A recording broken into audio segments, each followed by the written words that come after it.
தென் ஆப்பிரிக்காவில் மர்ம நபர்கள் நடத்திய துப்பாக்கிச் சூட்டில் 3 குழந்தைகள் உட்பட 11 பேர் உயிரிழந்தனர்.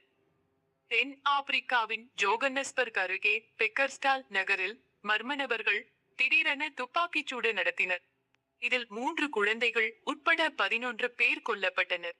இந்த சம்பவம் தொடர்பாக போலீசார் தீவிர விசாரணை நடத்தி வருகின்றனர். துப்பாக்கிச் சூடு நடத்திய நபர்கள் தப்பி ஓடிவிட்டனர். அவர்களை தேடும் பணியில் போலீசார் தீவிரமாக ஈடுபட்டு இருக்கின்றனர். இந்த பயங்கரமான துப்பாக்கிச்சூடு ஏன் நடந்தது என்பதற்கான காரணம் ஏதும் இதுவரை வெளியாகவில்லை. அன்று ஆஸ்திரேலியா, இன்று தென் ஆப்பிரிக்கா. கடந்த ஞாயிற்றுக்கிழமை டிசம்பர் 14 ஆஸ்திரேலியாவின் பாண்டை கடற்கரையில் யூத மதத்தினரின் ஹனுக்கா எனும் பண்டிகை கொண்டாட்டம் நடந்த பகுதியில் புகுந்த 2 பயங்கரவாதிகள் கண்மூடித்தனமாக சுட்டதில் 16 பேர் கொல்லப்பட்டனர்.